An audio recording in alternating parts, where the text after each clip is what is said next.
Tehran ওয়াশিংটনের সংঘাত এখন ছড়িয়ে পড়েছে পুরো মধ্যপ্রাচ্য জুড়ে। প্রতিদিনই আসছে হামলা পাল্টা হামলার খবর। যুক্তরাষ্ট্র হামলার পেছনে কারণ হিসেবে দেখিয়েছে ইরানের পারমাণবিক শক্তি অর্জনের স্বপ্নকে।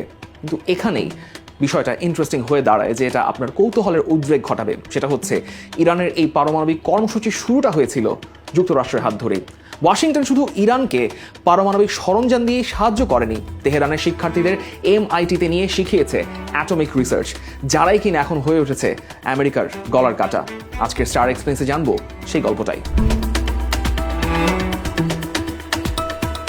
1953 সালের 8 ডিসেম্বর জাতিসংঘ সাধারণ পরিষদে ভাষণ দেন যুক্তরাষ্ট্রের প্রেসিডেন্ট আইজেনহাওয়ার। তিনি বলেন, পারমাণবিক শক্তি সামরিক কাজের ব্যবহার থেকে সরিয়ে শান্তির জন্য ব্যবহার করা হবে।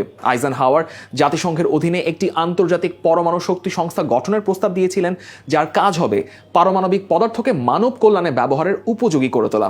বলা যায় যে এই ভাষণ থেকেই তৈরি হয় আন্তর্জাতিক পরমাণু শক্তি সংস্থা, পাশাপাশি জন্ম হয় যুক্তরাষ্ট্রের অ্যাটমস ফর পিস নামক সেই প্রকল্পটার, যার মাধ্যমে ওয়াশিংটন বিশ্বের উন্নয়নশীল দেশগুলোকে পারমাণবিক শক্তির শান্তিপূর্ণ ব্যবহারে সহায়তা করতে শিক্ষা এবং প্রযুক্তিগত সরবরাহ করতে শুরু করে। 1955 সালের মার্চ মাসে আইজেনহাওয়ার প্রশাসন আরও এক ধাপ এগিয়ে যায়। তারা যুক্তরাষ্ট্রের অ্যাটমিক এনার্জি কমিশনকে সীমিত পরিমাণ পারমাণবিক পদার্থ রপ্তানির অনুমতি দেয়, সাথে বিশ্বের বিভিন্ন দেশে পারমাণবিক চুল্লি নির্মাণে সহায়তা করার সিদ্ধান্ত দেয়।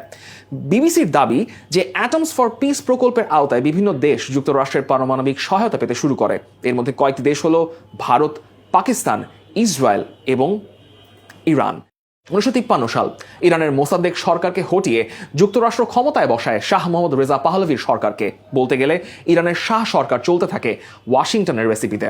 1957 সালের 5 মার্চ যুক্তরাষ্ট্র এবং ইরান পারমাণবিক সহায়তা চুক্তি স্বাক্ষর করে, যার আওতায় 1967 সালে যুক্তরাষ্ট্র তেহরানকে একটি 5 মেগাওয়াট ক্ষমতা সম্পন্ন পারমাণবিক গবেষণা চুল্লি সরবরাহ করে। তেহরানে পৌঁছায় উচ্চমাত্রায় সমৃদ্ধ ইউরেনিয়াম এবং দেশটিতে চালু হয় পারমাণবিক চুল্লি। 3 বছর পর অর্থাৎ 1970 সালে ইরান পারমাণবিক অস্ত্র বিস্তার রোধ চুক্তি অনুমোদন করে। এই চুক্তির মাধ্যমেই ইরান প্রতিশ্রুতি দেয় তারা পারমাণবিক অস্ত্র অর্জন বা উন্নয়নের চেষ্টা করবে না। 1974 সালে তেহরান ঘোষণা দেয় তারা 2 দশকের মধ্যে ইরানে 23টি পারমাণবিক বিদ্যুৎ কেন্দ্র নির্মাণ করবে, যার প্রত্যেকটির উৎপাদন ক্ষমতা হবে প্রায় 23,000 মেগাওয়াট। দেশটি পুরো পারমাণবিক জ্বালানি উৎপাদন চক্র গড়ে তোলার পরিকল্পনাও করে। কিন্তু তেহরান তাদের সামনে একটা বড় বাধা দেখতে পায়, সেটা হচ্ছে ইরানের প্রয়োজনীয় সংখ্যক দক্ষ পারমাণবিক প্রকৌশলী এবং পদার্থবিজ্ঞানীর অভাব।